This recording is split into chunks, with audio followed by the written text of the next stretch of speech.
The morning Aria found out her sperm donor was a crime lord, she was standing in her kitchen in socked feet, holding a mug of coffee that had gone cold an hour ago, reading an email she'd opened by accident. That was the thing no one ever prepared you for. Not the fertility clinic, not the stack of pamphlets she'd read cover to cover, not her best friend Simone who'd held her hand through the whole process. None of them said, by the way, the anonymous profile you chose, the one that said, graduate degree, clean bill of health, enjoys hiking and classical music, might be attached to a man whose name makes other men go quiet. Aria ran a small bakery on the east side of Columbus, Ohio. Not a chain, not a franchise. Her place, her name above the door, Linden & Co. She'd opened it 3 years ago after leaving a corporate job she was good at but never loved, and she'd built it into something real, something hers. She was 34 years old. She had a daughter named Bet, who had just turned 2 and smelled like lavender soap and had her mother's stubborn streak and her donor's eyes. Dark, very dark, the kind that seemed to hold information back. She'd never thought about those eyes much until the email. It came from an address she didn't recognize. The subject line was blank. She'd opened it thinking it was spam, her thumb already hovering to delete. You don't know me. My name is Celeste Navarro. I'm the former wife of the man whose biological material you received from Meridian Fertility in 2022. I know this is a shock. Please don't delete this. What I have to tell you concerns your child's safety. Aria read it 3 times standing up. Then she sat down on the kitchen floor because her legs had decided they were done. Bet was still asleep upstairs. Aria could hear the baby monitor crackling softly on the counter, the sound of her daughter's small, even breathing. She focused on that sound while everything else tilted. His name, the donor's name, the man behind profile number 4471, was Raphael Mancini. And according to Celeste Navarro, who had spent 11 years married to him before disappearing with a new identity to somewhere in the Pacific Northwest. He was not a graduate student who hiked on weekends and played piano. He was the operational head of what federal investigators called a structured criminal organization with roots in Chicago and fingers in half a dozen other cities. He had donated to Meridian under a false identity. Celeste didn't know why. She had theories that it was ego or legacy or some quiet act of rebellion against his own mortality. But she'd never asked him directly because by the time she'd found out, she was already planning her exit. She'd contacted Aria because she'd seen an interview in a local lifestyle magazine. Columbus Baker opened second location, raises daughter solo. There was a photo of Aria behind the counter, Bet on her hip, both of them laughing at something off camera. Celeste had recognized the child's eyes immediately. He doesn't know you exist, the email said. I want to be clear about that. He doesn't know about the donation, as far as I can tell, but he has people who find things. And I think you should know what you're living next to, even if you never have to deal with it. Aria sat on that kitchen floor for 22 minutes.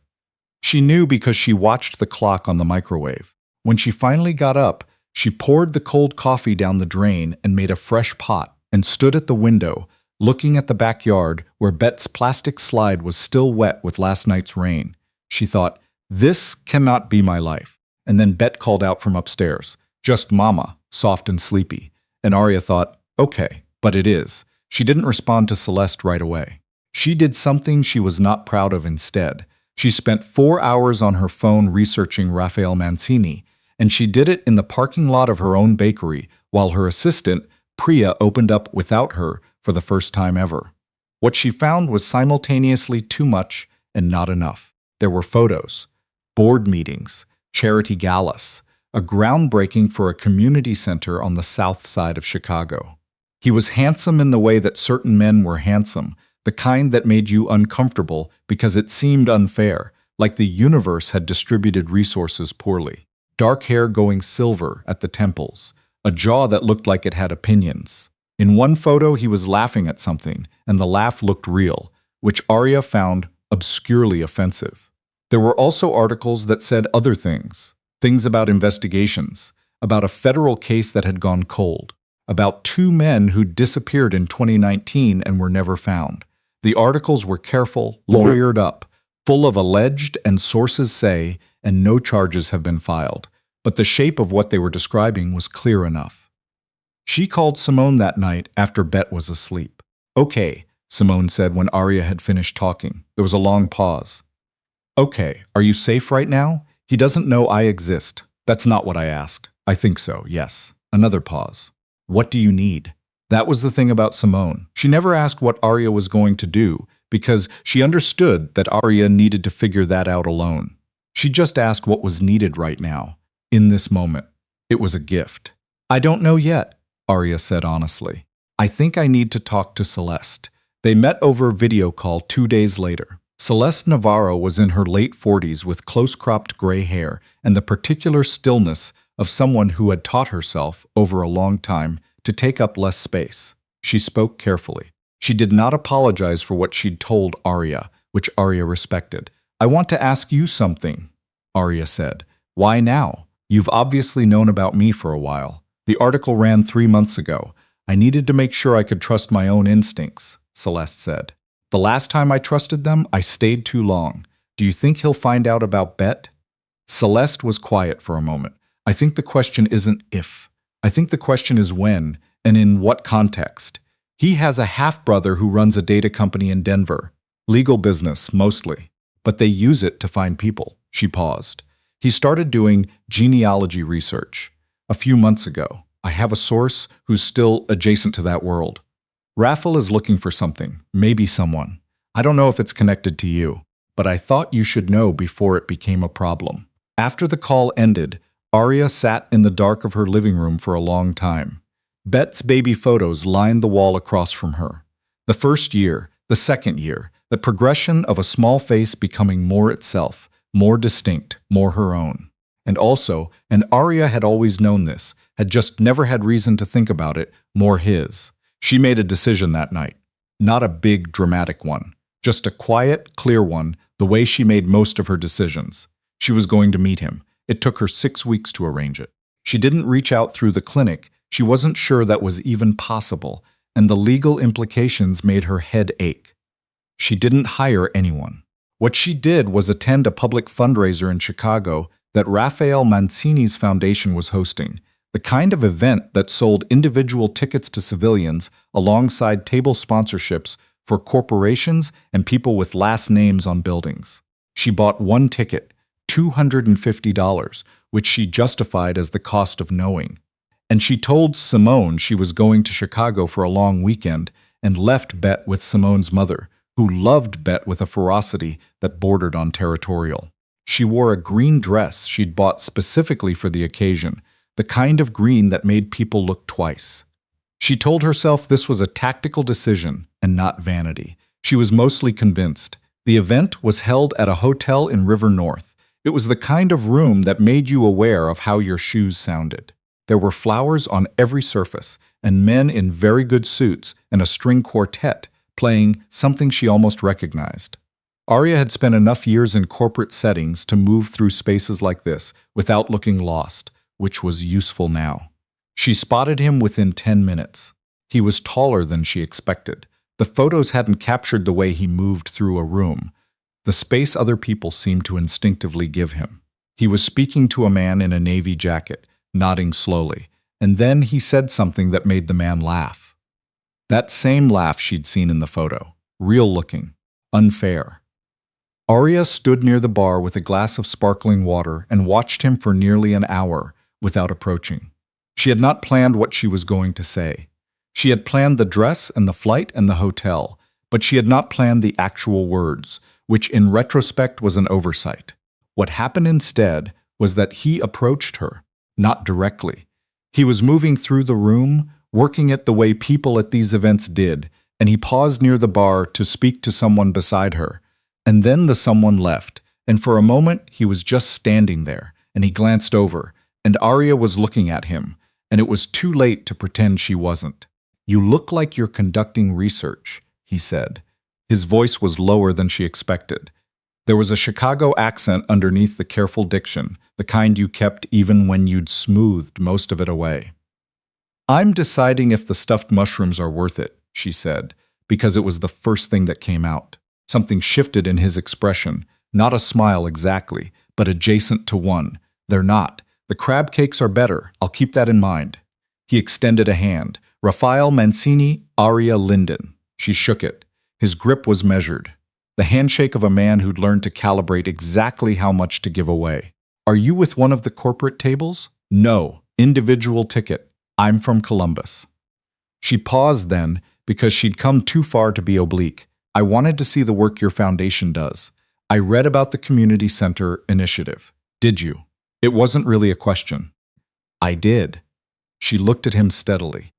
I'm a small business owner. I care about neighborhoods. He studied her for a moment in a way that made her understand, viscerally, why Celeste had said he has people who find things. There was something very attentive behind those eyes, something that cataloged.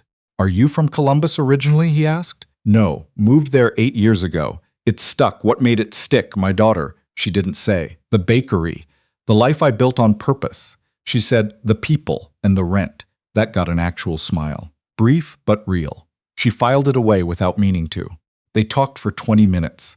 It was, objectively, a normal conversation. The foundation's work, her bakery, the neighborhood economy, a brief digression into sourdough that she could tell surprised him.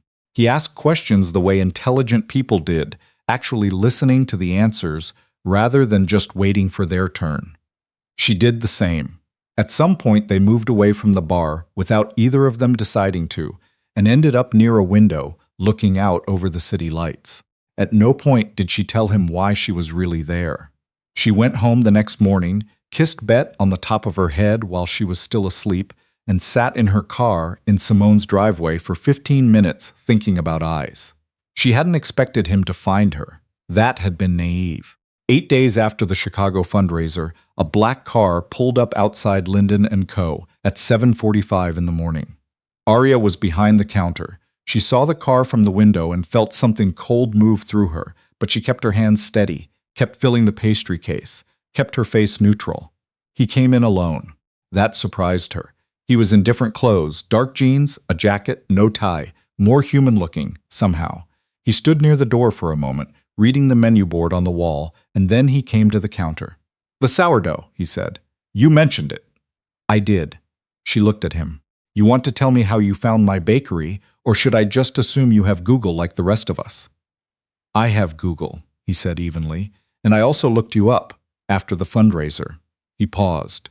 You were looking at me all evening before I spoke to you. You were the host. It's a fundraiser. People look at the host, not the way you were looking. She put the sourdough in a bag, poured a coffee without being asked, because she'd been reading people across counters for years and she knew he was a black coffee person. She slid both across to him. What do you want? She said. Not rudely, just clearly. He wrapped both hands around the coffee cup. Honestly? I don't know yet. You came to Chicago for a reason. I'd like to know what it was. Aria looked at the door. The bakery wouldn't get busy for another 40 minutes. Priya wasn't in until 9. She came around from behind the counter and nodded toward the small table by the window, the one she kept with a reserved sign that she never actually reserved for anyone. They sat down. This is going to be a strange conversation, she said. I've had strange conversations before. She folded her hands on the table. She had rehearsed this. She had rehearsed this many times in the shower on her morning run while Bet slept. She opened her mouth and all the rehearsed versions disappeared. I have a daughter, she said. She's 2. I had her through a sperm donor from Meridian Fertility in Columbus. The donor filed under a false identity, but I found out his real name.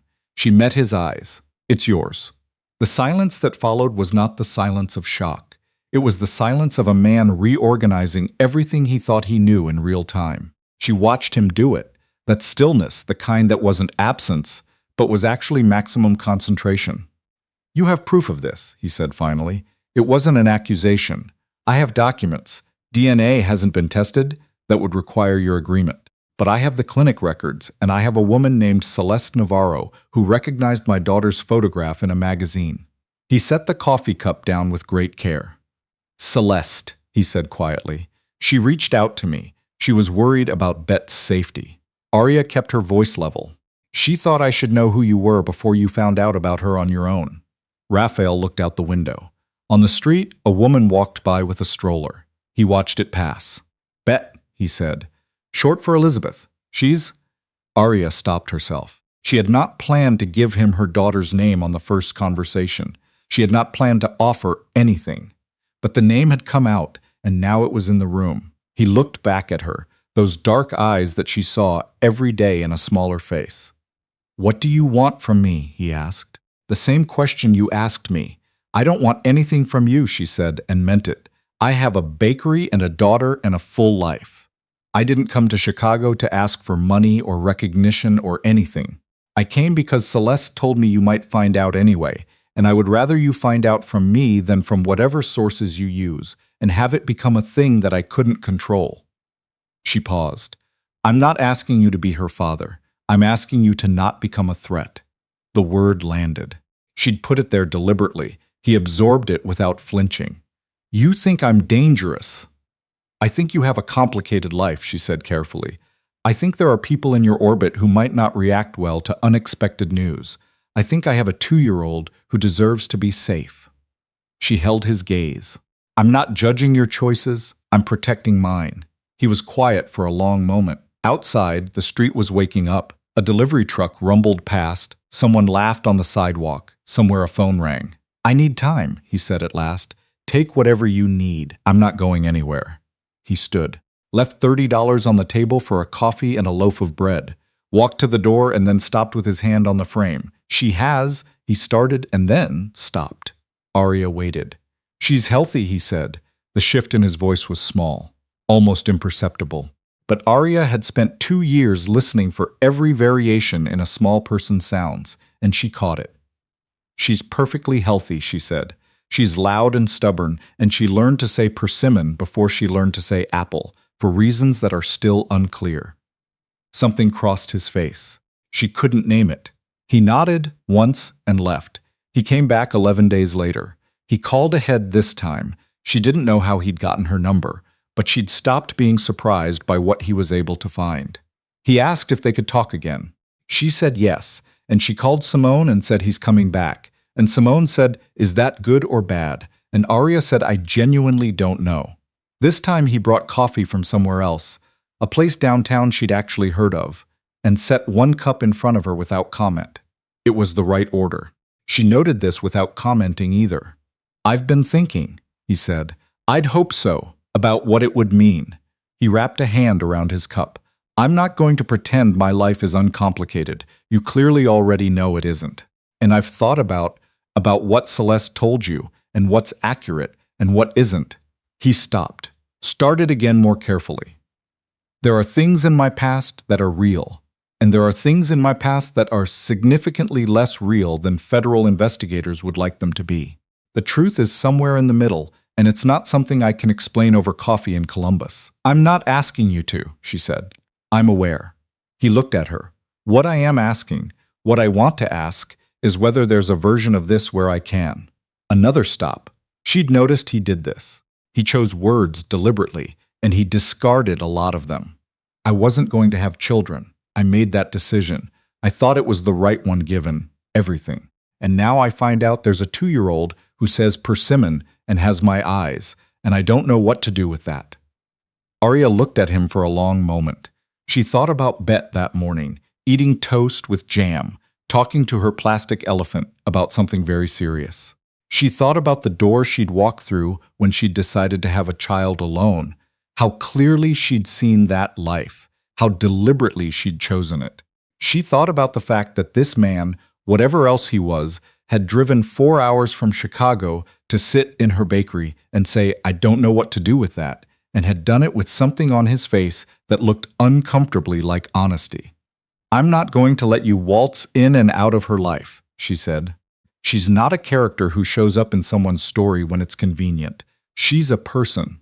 I understand that. She doesn't know anything about donors. She's 2. Someday she'll have questions, and I'll answer them honestly. But that day is not this day. She set her coffee down. If there's going to be any version of you being present in whatever capacity, it has to be consistent, it has to be safe, and it has to be on Betta's timeline, not yours. Okay, he said. That's it? Okay? I don't have a counter-argument to that. You're right. She hadn't expected that either. She kept expecting him to negotiate, to leverage, to use the weight of whatever he was to shift the terms. He kept not doing it. I'd also need to understand what safe actually means in your context, she said, not the magazine version. The real version. That's a longer conversation. I know. She looked at him steadily. I'm not afraid of longer conversations. He looked at her, and for the first time since they'd met, she had the sense that he was not calculating, that he was just looking, the same way she was. Okay, he said again, and this time there was something different in it, not agreement, something closer to relief. It was not simple after that. Nothing real ever was. There were lawyers involved. Aria insisted on it, and a very careful document that outlined what contact meant and didn't mean. And Raphael's lawyer and Aria's lawyer spent 2 weeks doing something tense and expensive. Simone called every other day and asked, "Where are you on the threat assessment?" And Aria said, still calibrating, and Simone made a sound that meant, "I support you, but I'm concerned." Celeste, when Aria told her about the meetings, was quiet for a long time. "He's not the same person I left," she said finally. "I don't know if that's good. I don't know what he is now." "Neither does he," Aria said. There was a Sunday in April, about 4 months after the first email, when Raphael came to Columbus again. Aria had agreed to let him see Bet, once carefully in a public place with Aria present and Simone in the coffee shop across the street with her phone on and her keys in her hand. They went to a park. Aria pushed the stroller and Raphael walked beside her, and Bet looked at everything with the focused intensity of 2-year-olds discovering the world. At one point a pigeon walked past, and Bet pointed and said something decisive and unintelligible, and Aria translated automatically. "She's saying it's ugly. She has opinions about birds."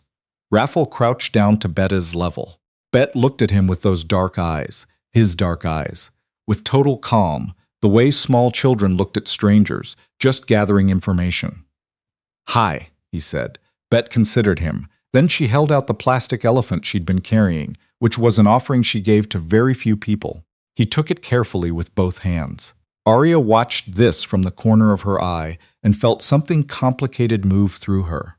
Not simple warmth, not simple fear, but something that lived in the space between those two things, in the place where the future was still forming. He handed the elephant back. Bet clutched it to her chest and looked at the pigeon again, already moving on. Raphael stood up. He didn't say anything for a moment. When he looked at Aria, his face was open in a way she hadn't seen before, unguarded briefly, the way people's faces went when something had moved them and they hadn't managed to arrange themselves back in time. "She's good," he said. It was inadequate, and he seemed to know it. She's wonderful," Aria said quietly, not gloating, just stating a fact. "Yeah." He looked at the path ahead. "Yeah, she is." They walked a little longer. The afternoon light came through the trees at a low angle and hit the stroller and Betta's hair and the path in front of them in a way that would have been beautiful, even if Aria had been paying attention to something else. She wasn't. She was paying attention to this, to all of it, the way she always paid attention to her life, which she had built carefully and loved without apology. This man walking beside her was not a threat. He was not a solution. He was not yet anything with a name she was confident about. He was a person with a complicated history and dark eyes, and the capacity for something she was still in the process of evaluating. And Bet was saying something emphatic to the elephant, and the light was doing what it did. And Aria Linden, who ran a bakery and raised a daughter and made decisions quietly and clearly, thought, "We'll see. That's all. We'll see." It wasn't hope exactly. It wasn't certainty. It was something more honest than both, the willingness to stay in a thing long enough to find out what it was. She'd built her whole life on that principle. She saw no reason to stop now.